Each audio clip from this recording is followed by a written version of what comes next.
In this fourth tutorial from Abandoned House series, we're going to focus on terrain, or what it's known in Source Engine as displacement, and foliage.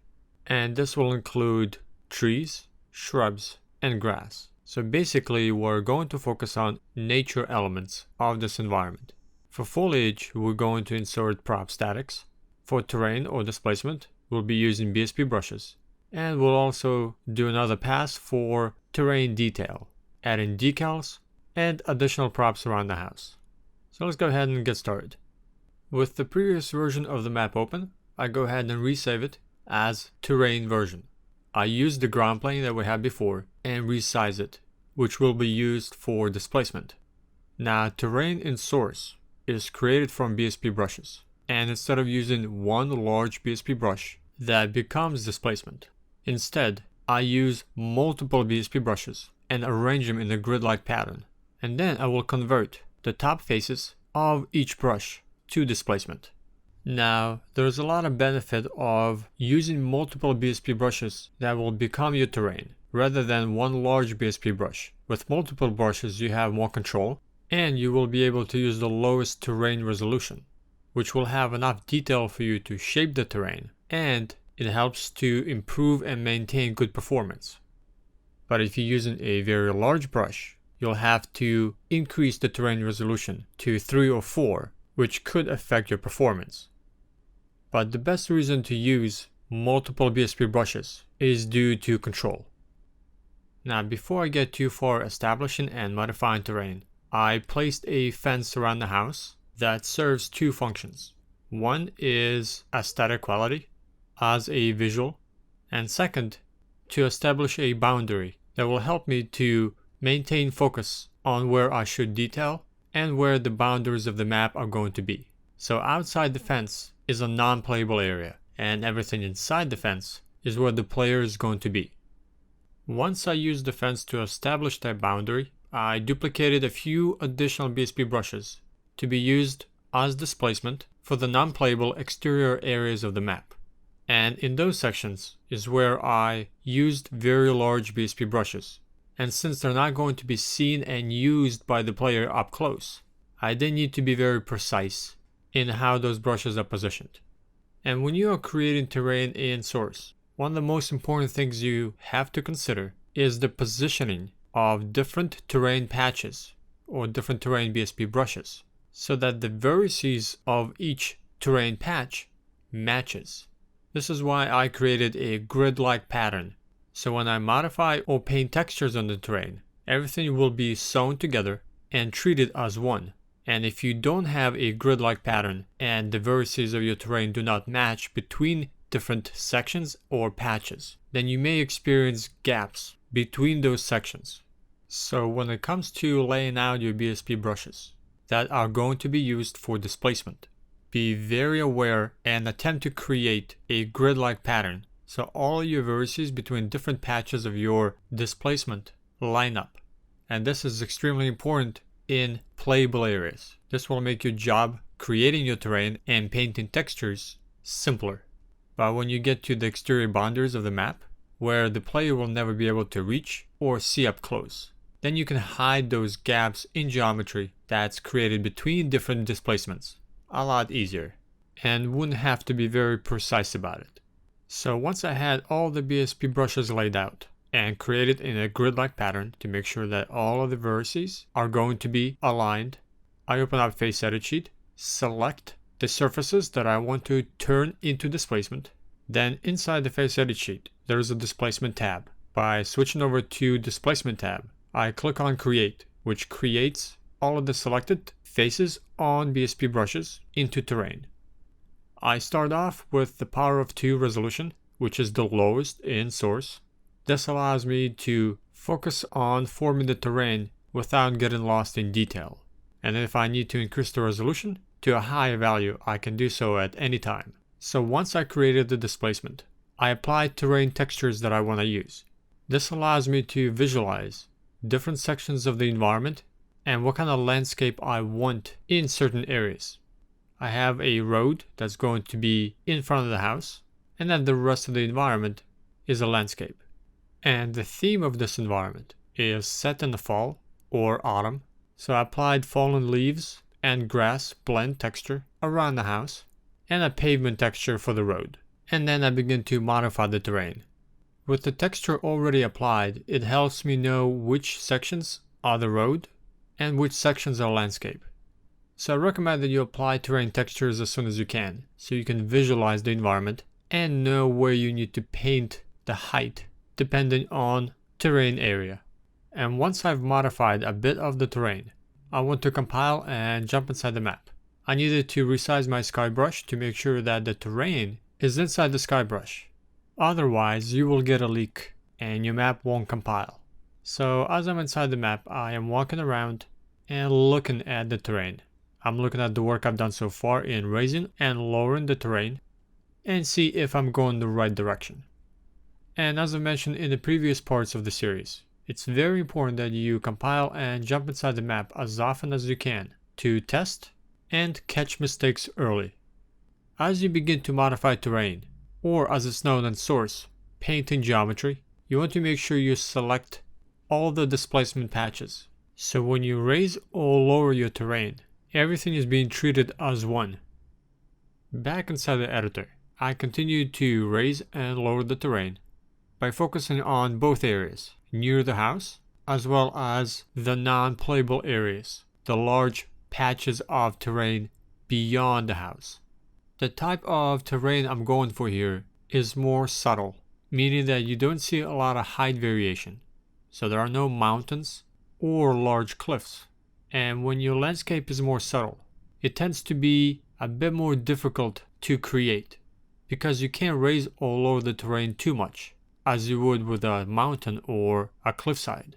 So you have to control your radius and distance in which you modify your terrain. So I want to maintain a large open field terrain, but I don't want to keep it too flat because I still want to communicate that this is a landscape. So after spending some time on raising and lowering the displacement, I compile and jump inside the game. I want to see what everything looks like from the point of view of the player. I'm walking around the house, checking the areas nearby, and then I am looking at far away field and seeing how the displacement looks far away and if it communicates the illusion that the world continues beyond the playable area. Back in the editor, I go ahead and fix a few gaps that I noticed in game, and at this point I feel good where the terrain is at because I need to move on and begin to insert foliage. This does not mean that the terrain is done.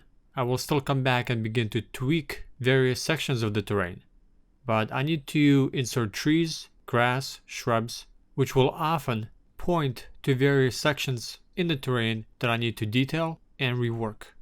For all the foliage, I use prop statics, and there's a lot of foliage props that I can use that come with Counter-Strike Global Offensive version of Hammer Editor, so I don't have to create my own.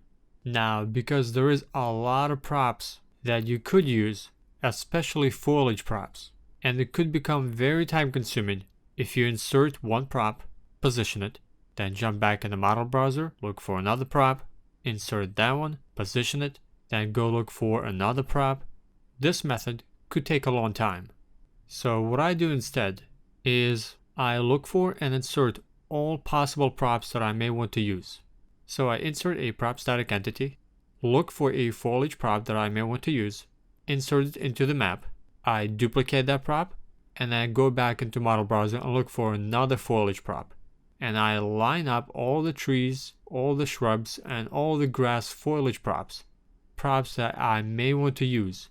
So I have them inside the map. And I have them all positioned in one section of the map. Then I begin to duplicate, move, and position those foliage props that I want to use in the environment. So basically I have a set of foliage props that I pull from in the map instead of going to model browser every time to look for a prop. It's like a paint palette that an artist would use to create a painting. And I have all these trees, grass, and shrubs right in front of me that I see and I pull from. And this is a great way to detail your level with foliage or any other type of prop. So you don't have to jump into the model browser and duplicate the prop static every time, look for it, position it, and I highly recommend this method. So once I have these foliage props inserted into one section of the environment, it becomes my foliage palette. And now I am ready to begin duplicating them and moving them around into sections of the map where I want those trees, grass, and shrubs to be in. I see the tree I may want to use for a specific area. I duplicate it, position it, and I continue doing that until I have a good foliage pattern going.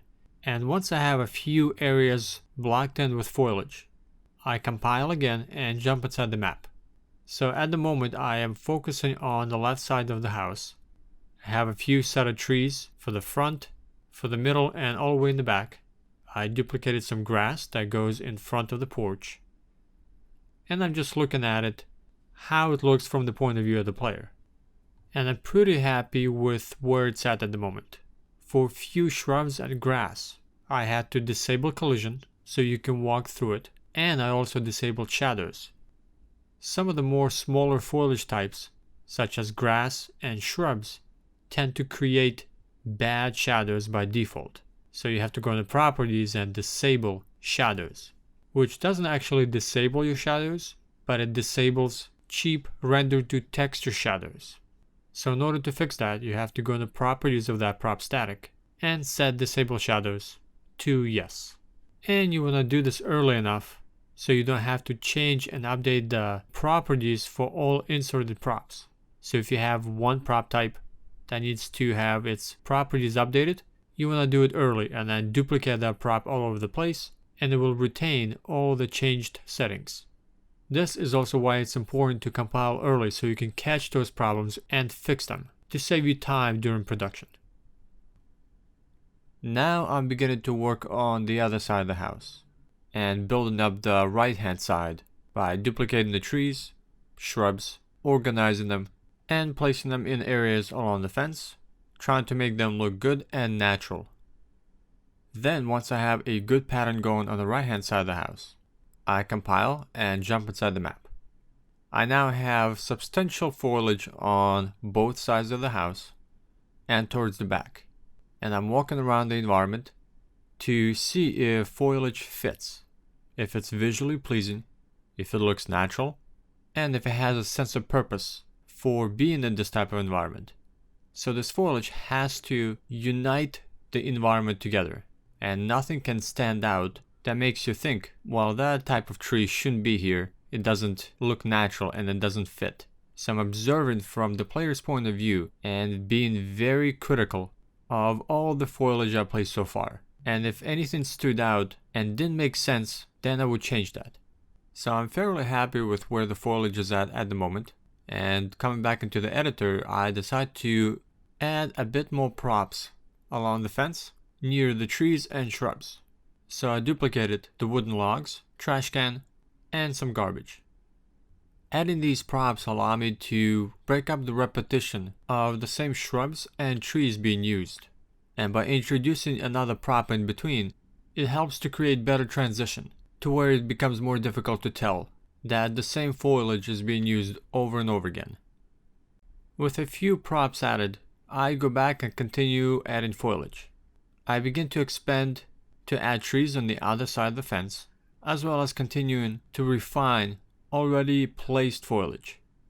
I am using 5, maybe 6 different trees, and in order to eliminate repetition to where you can tell that the same prop is being used over and over again, I am varying the rotation and the placement of all the different type of foliage I'm using. So I am being very aware where these different trees are placed, so the player can't tell that the same model is being used. So you want to make sure that you rotate and vary placement and positioning of your prop statics. So once I'm happy with the foliage placement and how it looks in the environment, I went through the displacement and modify a few areas by raising and lowering the terrain. And I'm beginning to paint alpha, meaning that I am blending between 2 available textures on the terrain. I already have terrain textures applied, and these are blend textures that have 2 materials, which allows you to paint alpha and to blend between 2 different textures, making your terrain seem more natural. So if you're creating any kind of displacement, it's almost a requirement for you to use a blend texture. So here I'm going around the environment and blending between leaves and grass, and the road between pavement and grass, making sure that the road and the landscape blend from one displacement patch to another. I add another quick prop, mailbox, and now with all the changes I've done so far, I need to compile and test in game. Here I'm paying attention to three things: terrain texture blend between different patches of displacement, new prop placement, and foliage. And the more times I compile and test, especially after I worked on a specific section and added something new, I'm able to catch any problems or any errors early, and I get to see if the environment is going in the right direction. So far, everything seems to be going the way I want to. I like the terrain displacement, the texture blends, and all of the foliage placement. Now I do a very quick pass by adding additional bushes and trees to sections where I thought it needed a bit more during the in-game test. So I duplicated a couple of shrubs, moved them next to the trees, and I duplicated another tree and moved it closer to the house.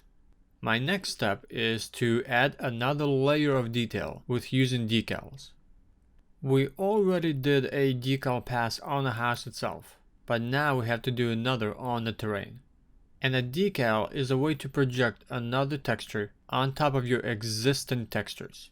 You can apply decals to BSP brushes or to displacement. And decals are a great way to add additional layer of detail and to hide texture repetition. The way you place decals is the same way as when you place anything else. All your decals must have a purpose for being there. So I don't place these decals randomly. I look at different sections, such as near the props, and I add some stains and dirt underneath them. I add fallen leaves underneath the trees, and the trees reflect that the leaves have fallen. I place these fallen leaves decals almost underneath every tree. I also resize those decals to cover a larger area. Now I compile again to see what the decals look like. As I'm walking around, the only thing I'm concerned about is take a look at decals. Now, right now, with the type of lighting this environment has, the fallen leaves look a bit too bright and they stand out too much. But the lighting is going to change and it's going to be more dusk. So the fallen leaves will blend a bit more with the ground than they are now. But if I was using this type of lighting, I would take note that these leaves may not fit this type of environment. But I'm already thinking ahead of time that the lighting will change and these leaves will blend a lot better. So I went back into the editor and I am adding a bit more fallen leaves decals, as well as more decals on the road and a few more dirt decals near the house. For the last part of this video, I want to add additional detail for the front of the house, for the back, and the side. For the front, I want to have a walkway leading from the porch to the road. And I could paint in an alpha channel with a different texture, but the texture itself is going to be different, and the displacement I have now has either grass or fallen leaves. So instead of modifying the terrain, I decide to create a new displacement that's going to be my pathway. I create a long BSP brush leading from the porch to the road.